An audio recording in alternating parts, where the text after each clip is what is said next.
Hello viewers, welcome to Filmy Craft. நான் உங்கள் அருண். இந்த எபிசோடில் நம்ம பார்க்க போகிற படம் ஒரு தெலுங்கு காமெடி சட்டையர் படமாக தமிழ் டப்பிங்லேயே இப்போ நேற்று வெளியாகிருக்கிற உப்பு கப்புரம்பு. இப்போ இந்த படத்துடைய கதை என்ன அப்படின்னு பார்த்தீங்கன்னா, ஒரு கிராமம் ஒன்று காமிக்கப்படுது. அங்கே அந்த உள்ளூர்வாசிகள் யாருமே இறந்தா அவங்களுக்கு எரிக்கிற வழக்கமே கிடையாது, அவங்கள புதைக்கிற வழக்கம் மட்டும்தான் அங்கே இருக்குது. ஊர் தலைவராக ஒரு நபர் ஒருத்தர் இருக்கார், அவருடைய பொண்ணாக கீர்த்தி சுரேஷ் இருக்காங்க. படத்தில் முக்கியமான கேரக்டருங்கிறதே 2 கேரக்டர் தான், ஒன்று கீர்த்தி சுரேஷ், இன்னொன்று சுகாஷ். கீர்த்தி சுரேஷ் ஊர் தலைவருடைய பொண்ணு. இப்போ அப்பா ஒரு தருணத்தில் இறந்து போக இப்போ அடுத்து அன்னபோஸ்டா ஜெயிச்ச மாதிரி இந்த அம்மா ஊர் தலைவராக கடைசியாக ஆயிடுறாங்க. சுகாஷ் அந்த ஊரில் இருக்கக்கூடிய நபர்கள் யார் இறந்தாலும் தலைமுறையாக அவங்களுக்கு இறுதிச் சடங்குகள் எல்லாத்தையும் பண்ணி கடைசியாக கொண்டு புதைக்கிறது சுகாஷ் அவங்க குடும்பம் தான் பார்த்துக்கிட்டு இருக்காங்க. அவருடைய வேலை அது.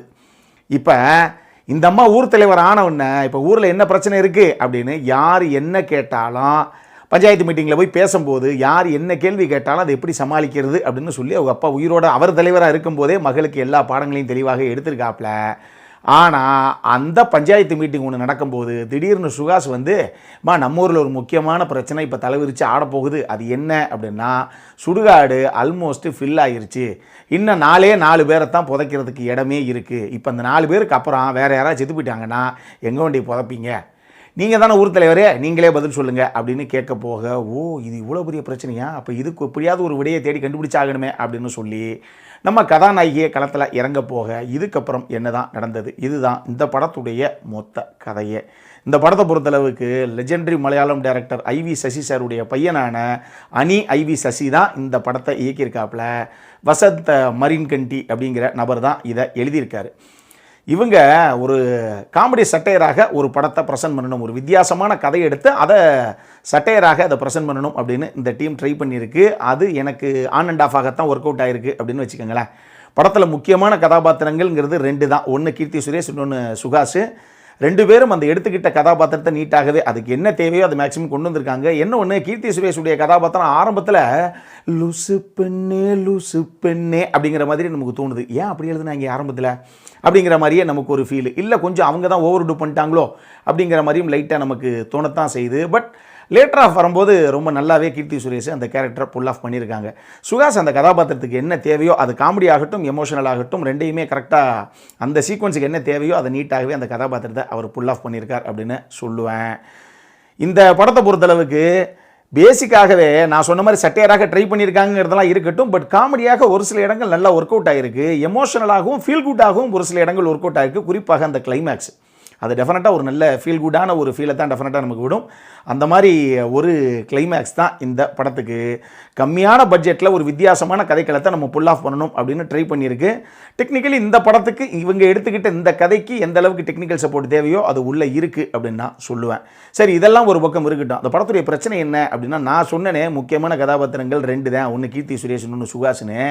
அதுதான் இன்னொரு பிரச்சனையும். அந்த 2 தவிர வேறு எந்த கதாபாத்திரத்தையும் இவங்க ப்ராப்பராக எழுதவே கிடையாது.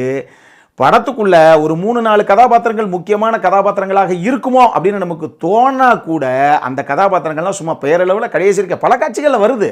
ஆனால் அந்த கதாபாத்திரத்தினால பெருசாக வலுவாக எதுவுமே ஸ்க்ரீன் பிளேக்கோ இல்லை அந்த கதாபாத்திர வடிவமைக்கோ பெருசாக அதை சுவாரஸ்யத்தை சேர்க்கறதுக்கு பெருசாக அந்த கதாபாத்திரத்தினால எந்த யூஸும் கிடையாதுங்கிற அளவில் சும்மா ஸ்க்ரீன் ஸ்பேஸை ஃபில் பண்ணுறதுக்கு தான் அங்கங்கே வந்துட்டு போகுது பல கதாபாத்திரங்கள். கீர்த்தி சுரேஷுக்கும் சுகாஷுக்கும் அடுத்து நல்ல ஒரு கதாபாத்திரம்னு ஓரளவுக்காவது சொல்லணும்னா அது சுகாஷுடைய அம்மா கதாபாத்திரம் தான்.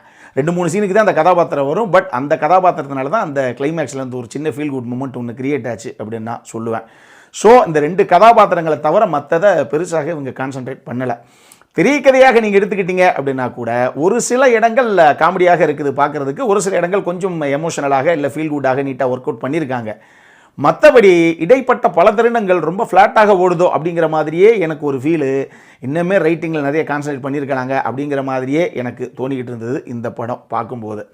இதுதான் முக்கியமான பிரச்சனையே. ஆனால் இதுதான் மெயின் பிரச்சனை, அது நீங்கள் படம் பார்க்கும்போது உங்களுக்கு தெளிவாக தெரியும்.